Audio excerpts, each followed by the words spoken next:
저는 무교입니다. 자신 있게 이야기하더라고요. 예, 지난주에 제가 우리 예심의 전도를 같이 하는 시작을 한 목사님이 있어서 같이 가서 한번 이렇게 전도를 했습니다. 그런데 한 상가에 들어갔는데 한 50대 후반쯤 되어 보이는 아저씨가 내가 손님인 줄 알고 저를 반기더라고요. 그래서 이웃으로 왔습니다 하면서 이렇게 그 혹에 있는 그 교회의 명함을 들고 뒤에는 하나님에 대한 정보가 들어 있습니다. 오늘은 손님이 아니라 이웃으로 왔습니다 하고 이렇게 전달을 했습니다. 그러니까 툭 보니까 교회거든요. 아이고 저는 무교입니다 이러더라고요. 그래서 제가 어떻게 응답을 했을까요? 그렇습니까? 대단한 믿음을 가지고 계십니다. 저는 무교라니까요. 그러니까요. 그러니까 웃는 거예요. 저도 웃고 웃는 사람한테 그렇게 대할 수 없잖아요. 아마 보니까 순간적인 한 1, 2초 사이에 제가 그 사람들의 성품을 거의 이렇게 보거든요. 저만이 아니라 여러분들도 똑같을 거예요. 이분은 그러니까 저를 그렇게 밀치거나 그래 할 분은 아닌 거예요. 웃으면서 내가 다가가니까 자기 웃으면 저는 무교입니다 그랬거든요. 아이고 그렇습니까? 그 참 대단한 믿음을 가지고 계십니다. 그러니까 저는 무교라니까요. 그러니까요. 이렇게 이 대화가 시작됐습니다. 그래서 제가 뭐라고 했냐면요, 선생님 어떻게 아무것도 없는 것을 믿을 수 있습니까? 뭐라고요? 아니 여기 지금 가게 보면 수많은 상품들도 있고 그리고 저도 여전히 있고 선생님 공기가 보이지 않지만 숨을 쉬고 있지 않습니까? 그런데 이런 아무것도 없다는 것, 그것을 믿고 있다는 그 믿음이 제가 대단하다는 겁니다. 그러니까 그게 무슨 소리입니까? 하는 거예요. 여러분 무교입니다 할 때는요 아무것도 없는 것을 믿는다는 겁니다. 맞죠? 신이 일단 대상이 신입니다. 신이 없다는 것을 믿는 게 무교주의자지요. 세상에 믿지 않는 사람은 단 한 명도 없습니다. 없는 것을 믿는 거예요. 어떻게 눈에 분명히 보여서 알게 되는데 그것을 없다고 믿을 수 있느냐는 거지요. 그래서 그 믿음이 부럽다고 했던 겁니다.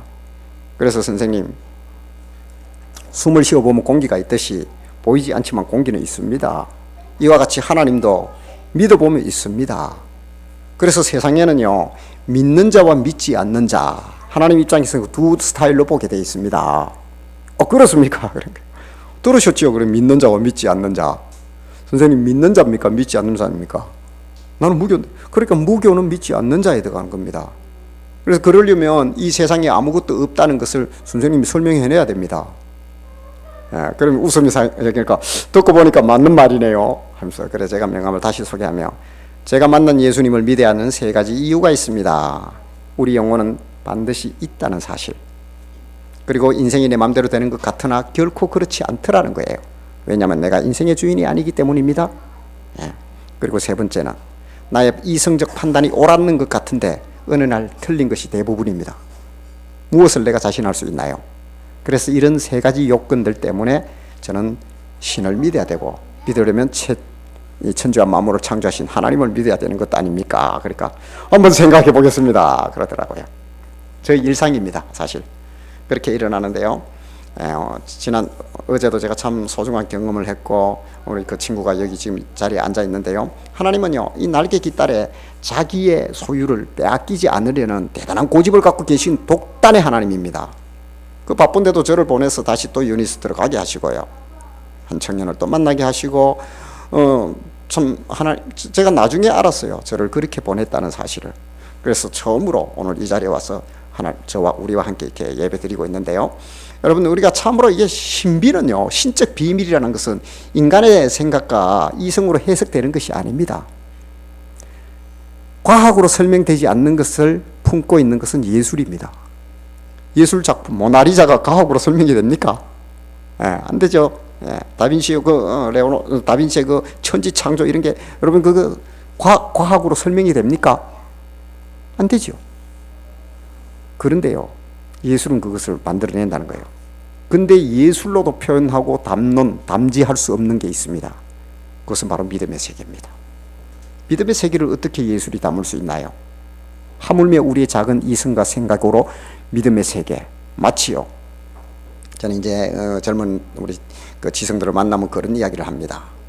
우리의 이성과 판단력은 하나님이 주신 고귀한 것이다. 그러나 너가 설계를 하는 설계도, 건축학과나 이런 친구들요, 그걸 만나면 그 설계도가 말이야, 설계자를 이해하려고 하면 이것이 될까? 모순이지요. 피조물인 하나님이 고귀하게 빚은 우리가 하나님을 내 머리와 내 생각과 내 이성 속에 담아내려고 하는 이 시도 자체가 설계도가 설계자를 담으려는 것과 같다는 겁니다. 왜냐하면 이해되고 내가 해석되는 범위 안에 하나님이 있어야 된다면 사실은 내가 주인이지요. 내가 이해되지 않는 일을 하지 말아야 되는 게 신이지요. 그렇습니다. 그래서 사실은 우리의 이성은 불완전하다는 거예요. 그래서 하나님은 믿음의 대상이지 이해의 대상은 절대로 아닙니다. 그러나 기초적 지식과 기초적 걸음은 하나님이 이해할 수 있는 이성으로 우리에게 열어놓으십니다. 그걸 계시라 그럽니다. 계시. 그래서 기독교는 계시의 종교라고 합니다. 오늘 이렇게 나에게 계시해주는 나만의 하나님, 나에게 맞춤식으로 공급하는 하나님의 계시가 임하기를 축복합니다. 하나님도요, 자녀 양육은 만만치 않은 것 같아요. 제가 볼 때는 오늘날 살고 있는 우리 부모들, 특히 엄마들이요, 하나님한테 이 부분 한 수 가르쳐 주셔야 돼요. 하나님 딱 한 명 만들어 놓고 감당이 안 되지요. 교육이 안 돼요, 한 명이. 여기 우리는 뭐예요? 전부 다 보면 최소 한 명 이상은 있잖아요. 근데 잘 길러내고 있잖아요. 하나님은 아담 한 명 만들어 놓고 이 감당이 안 되는 거예요. 그 전능하신 능력 가지고 이 한 명을 교육을 못 시켜요, 하나님은. 그래서 자녀 교육이 하나님도 이거 만만치 않은 거예요. 그런데 우리 어머니들은 어떻습니까? 잘 길러내잖아요. 아이들 훌륭하게 공부도 시키고 참 고귀합니다. 제가 볼 때는. 그래서 감히 하나님 와서 우리 어머니들에게 한 수 배우셔야 된다는 겁니다. 딱 한 명.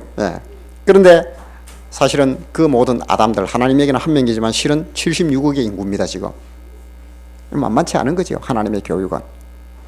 그래서 저 같은 사람을 일찍 부르셔가지고, 저는 뭐 늦게 부름 받았지만은 저한테 또 막 맡기는 거예요. 좀 하라고. 그게 하나님의 교육법인 것 같아요. 근데 하나님의 교육법을 엿볼 수 있는 성경의 구절이 있는데요. 전도서 7장 14절에 이런 말씀이 있습니다. 형통한 날에는 기뻐하고 공고한 날에는 되돌아보아라.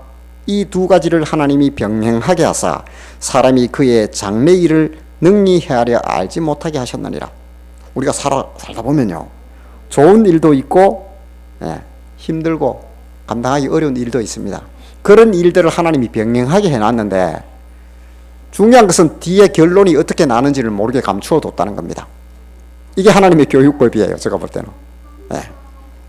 그래서 장래 일을 능히 헤아리게 하지 못했다. 그런데 형통함과 공고함이라는 이 툴을 하나님은 교육 과정에서 잘 사용하시는데요. 오늘은 저는 공고함이라는, 즉 다른 말로 표현하면 고난이겠지요. 사람이 공고하면 고난 속에 있다는 겁니다. 공고함과 그 고난에 저는 집중해 보고자 합니다. 그런데 하나님은 왜 우리에게 이런 장래 일을 알게 하지 못하셨을까요? 답이 끝에 있잖아요. 이 과정을 다 지나와서 보면 답이 끝에 있습니다. 그 답을 미리 알아버리면 이거 뭔가 잘못된 거예요.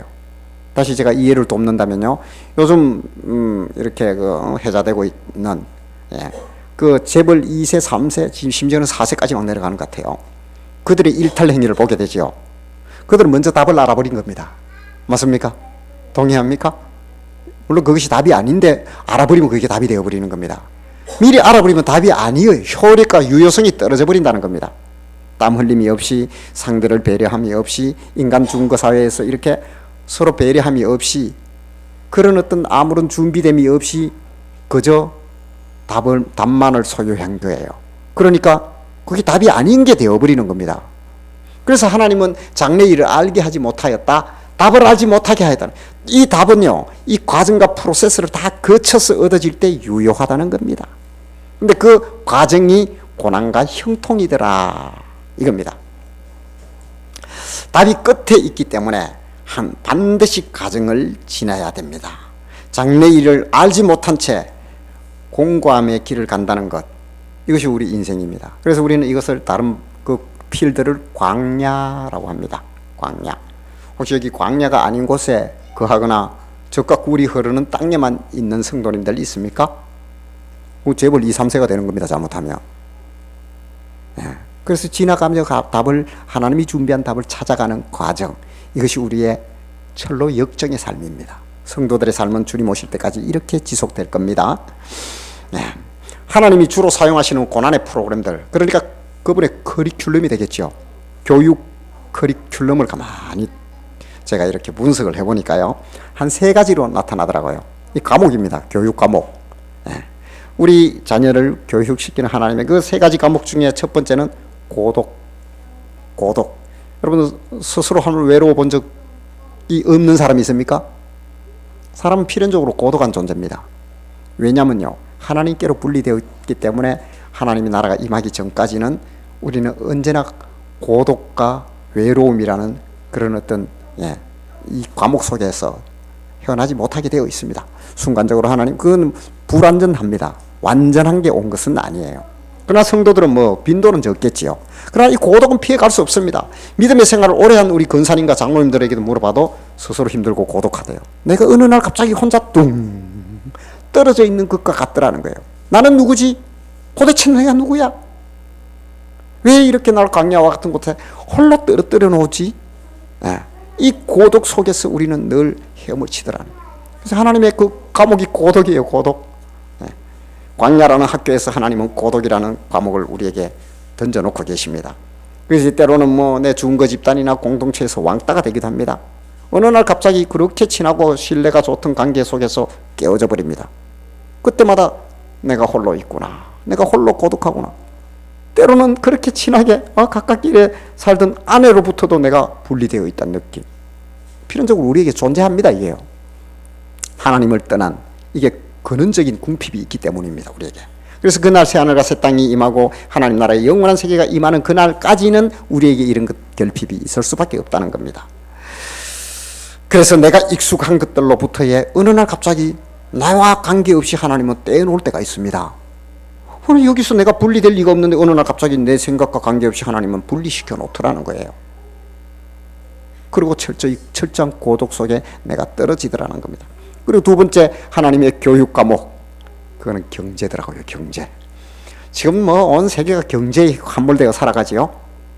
사람은요, 필연적으로 육을 가진 인간은요, 먹고 사는 문제, 이런 문제에 대해서 자유할 수가 없습니다. 사실은요, 우리 젊은 친구들도 이렇게 만나보면, 제가 자주 만나는데 보면 막 몇 년째 그렇게 취업 준비를 하고 있고요. 자기의 경제의 그 결핍을 채우기 위해서 그렇게 엄청난 노력들을 하고 있습니다. 이 참 쉽게 풀 수가 없는 거예요. 나라님도 해결하지 못한다 그러죠. 그래서 먹고 사는 문제, 이 경제적인 문제에 하나님은 우리를 때론 가두시더라는 거예요.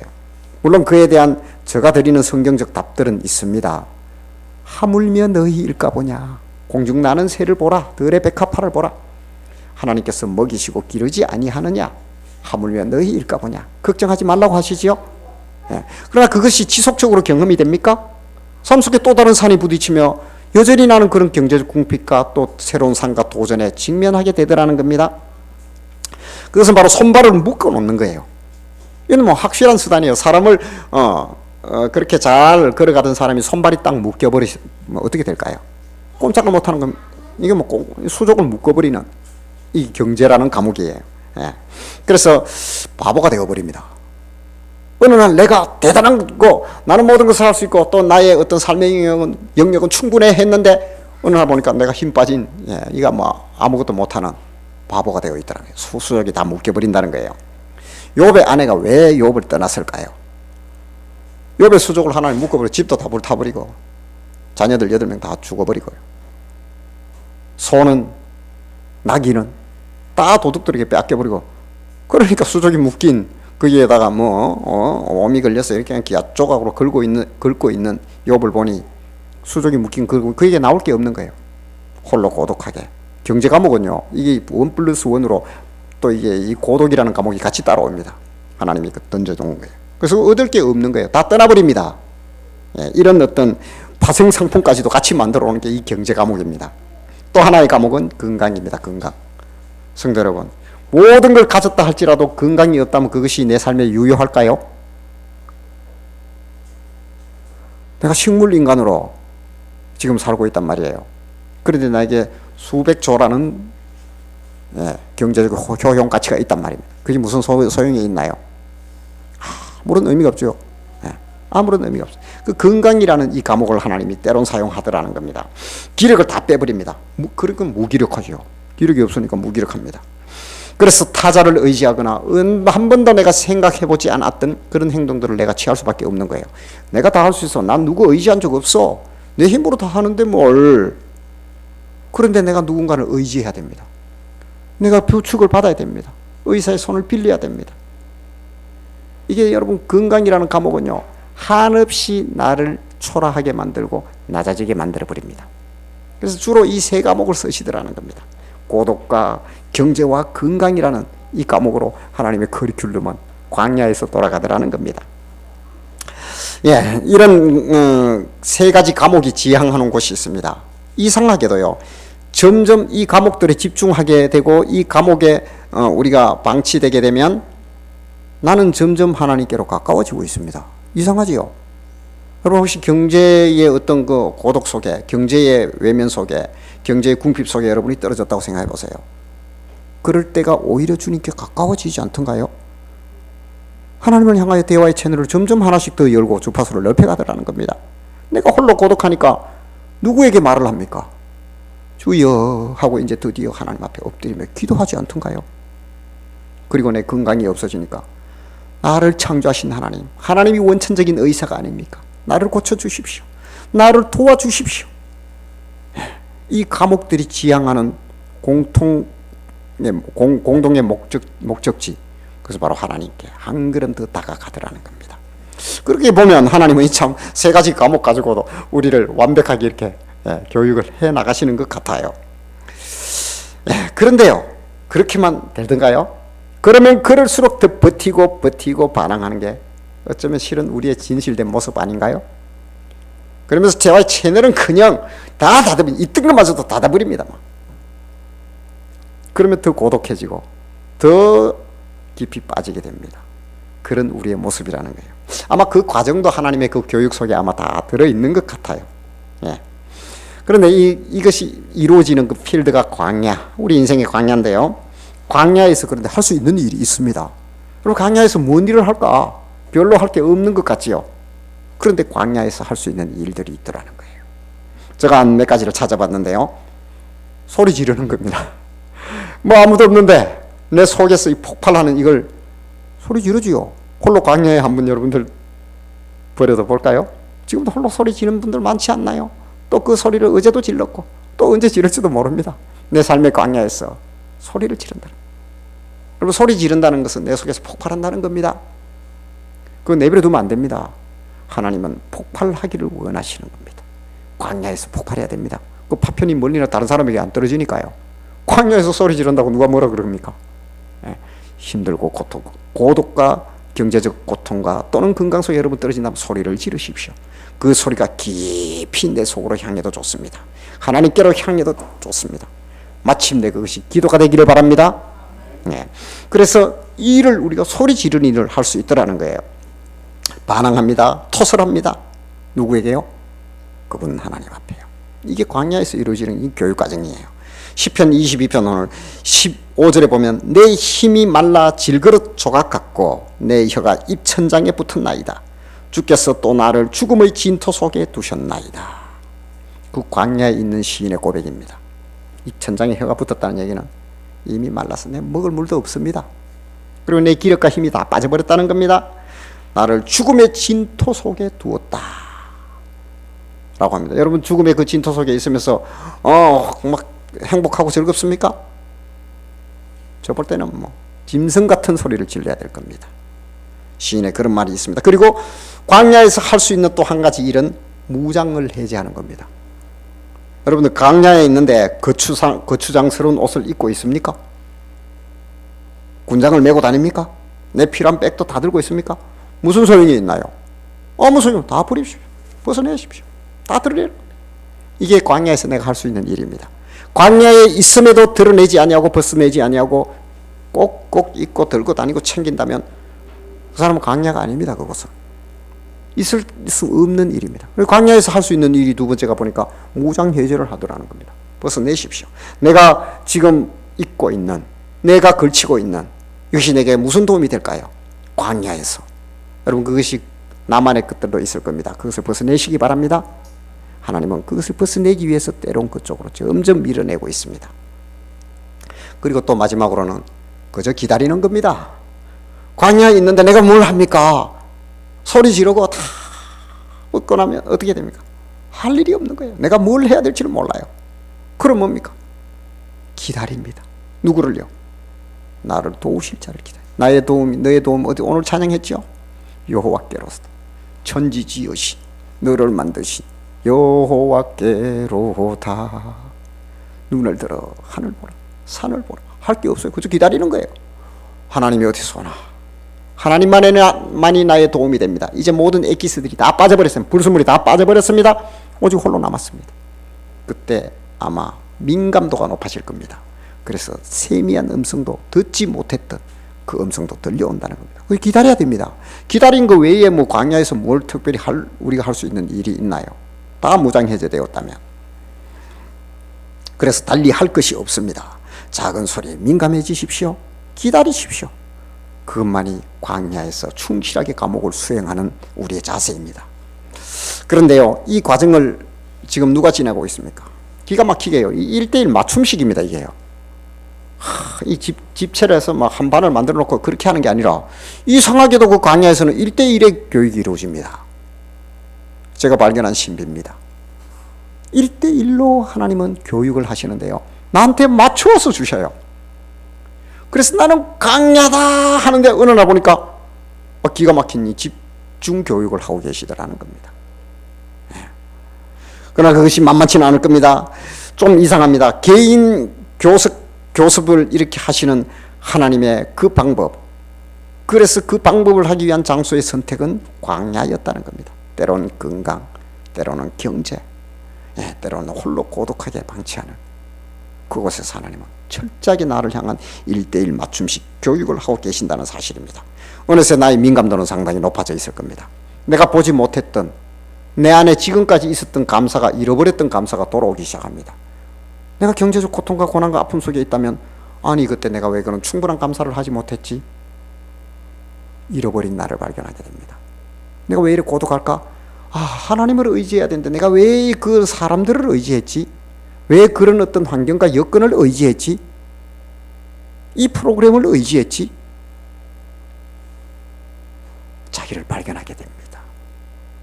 그리고요, 내 손발을 묶어두셨던 주님, 그리고 내 건강을 묶어두셨던 주님, 건강할 때 내가 하나님께 헌신하며, 여러분 지나간 날 보십시오. 금세 지나갔습니다. 내게 주어진 삶의 시간 속에서 내가 하나님께 서비스하며 헌신할 수 있는 그 기회가 내게 있음에도 불구하고 그것을 소중하게 여기지 못했고 내 상관 내 일에 바빴다는 거예요. 그것을 발견하게 됩니다. 이게 맞춤식 교육입니다. 기가 막힙니다. 저는요, 그리고 그러면서 이런 생각을 해봅니다. 전에 없던 나와의 만남이 이루어지는 곳, 철저하게 홀로 있는 것 같은데 어느 날 광야에서 보면 또 다른 내가 있는 겁니다. 그렇지 않던가요? 그래서 내가 거기에 있었던 겁니다. 나를 만나러 간 것입니다. 그리고요, 또 한 분이 있습니다. 하나님 한 분이 계십니다. 다 떼고 하나님과 나와 1대1로 만나는 곳. 여러분, 이게 얼마나 이게 참 아름다운 만남입니까? 그래서 하나님은 광야로 우리를 불러내시고 지금도 여전히 광야에서 하나님의 그 맞춤식 교육을 하고 있습니다. 지금 그 과정에 있습니까? 여러분 행복한 사람입니다. 그 답은 점점 찾게 될 겁니다. 하나님이 준비한 답을 만나시길 바랍니다. 성도 여러분, 욥의 고난의 대명사는 욥인데요. 욥의 고난으로 욥이 얻게 된 게 무엇일까요? 다 떠나갑니다. 불이 났습니다. 몸에는 악종, 이거 뭐 사람의 모습이 원숭이 거슬러 놓은 것 같은 거예요. 집도 불탄 거기서 기와장으로 걸고 있으니 사람의 모습이 아닙니다. 그런 그가 38장이 넘어가면서 하나님을 귀로만 듣다가 눈으로 배웁습니다 하면서 만나게 됩니다. 그러면서 그가 뭐라고 합니까? 자기의 모든 논박을 다 나는 의롭다, 내가 지키지 않은 게 무엇이 있습니까? 하면서 상대적 의를 하나님께 드러냈던 그 모든 걸 다 주워 담습니다. 그러면서 그가 하는 말이 눈으로 내가 하나님을 본다. 그것을 그는 얻은 겁니다. 그건 뭐냐면 하나님에 대한 인식의 방법이 바뀌어버린 겁니다. 혹시 하나님은 내게 이런 분이어야 돼? 하나님은 이런 걸 해주어야 돼? 내 틀 속에 가두어두고 하나님을 고정화시키지 않았나요? 그 전능하신 하나님이 욥의 생각과 틀 속에 갇혀야 되는 분인가요? 욥에게 고난도 줄 수 있지요. 욥의 고통도 줄 수 있지요. 아픔도 줄 수 있습니다. 그리고 부도 줄 수 있습니다. 가난도 줄 수 있습니다. 그것이 왜 욥의 승리를 얻어야 되냐고요, 하나님이. 그런 분이 아님을 깨달은 겁니다. 혹시 여러분 속에, 우리의 삶 속에 하나님은 이런 분이어야 돼 하고 고정화시켜 놓지는 않았나요? 여러분 지금 강야에서 하나님은 그 과목을 철저히 여러분들에게, 우리 성도님들에게 강의를 하고 계실 겁니다. 그것이 답이 아니라면 정말 하나님은 나의 향대와 생각과 이것을 넘어가는 분입니다. 내 생각 속에 잡히는 분이 아닙니다. 그런 분이라고 인정하는 데서 우리의 믿음의 시각은 더 넓어진다는 사실입니다. 그러면 하나님의 주권이 내 삶 속에 그대로 역동적으로 움직일 거니까요. 내가 제한되어 있다면, 하나님을 제한하고 있다면 제한된 만큼밖에 하나님은 내 속에 들어오지 못하잖아요. 그래서 하나님에 대한 가능성과 인식의 틀을 활짝 열어버렸던 겁니다. 욥은. 그런 욥을 하나님이 진짜 의인으로 보셨던 거죠. 사실은 그 욥이 너무나 정결한 삶을 살고 하니까 이 큰 선물을 주고자 하나님이 만든 시나리오가 욥기입니다. 그 선물을 받으시길 바랍니다. 지금 나는 광야에 있습니까? 다시 한번 묻습니다. 내가 누구와 있습니까? 여러분 그 자리가 복된 자리입니다. 단둘 나와 하나님. 얼마나 복된 자리입니까? 모든 노이즈가 사라집니다. 지금 주님이 광야라는 나의 삶 속에 나와 함께 서 있다는 사실, 이것을 기억하십시오. 이 세상의 광야에서 주님이 이 세상이란 나의 삶 속에 광야를 주시고 거기서 나를 지금 독점하고 있다는 것, 이것을 기억하시라는 겁니다. 그래서 하나님은 이 광야에서 나를 한 번 더 점프시키시고 더 인식의 세계를 넓히며 다가오기 위한 그것이 답입니다. 그 과정을 지금 나를 통하여 진행시키고 있다는 사실입니다. 진짜 광야입니까? 주님 품으로 당기시는 그 당김에 끌려가시기 바랍니다. 버티지 마십시오. 주님이 더욱 가까이 끌어 당기는 과정이란 사실입니다. 오늘 본문 22편 24절에 이런 말씀을 합니다. 그는 공고한 자의 공고를 멸시하거나 싫어하지 아니하시며 그의 얼굴을 그에게서 숨기지 아니하시고 그가 울부짖을 때에 들으셨도다. 이 고난이십니다. 시편 22편은 고난이신데요, 결론적으로 뭐라고 하냐면 내가 울부짖을 때에 들으셨다라고 합니다. 아까 세 가지 과목, 고독과 경제와 건강, 그 부르짖음에 이미 들으셨다고 답을 하고 있습니다. 여러분들도 이 시인과 같은 답을 얻길 바랍니다. 그리하여 하나님 품으로 한 걸음 더 다가가는 하나님이 품으시는 귀한 자녀의 삶을 사시길 주님의 이름으로 축복합니다.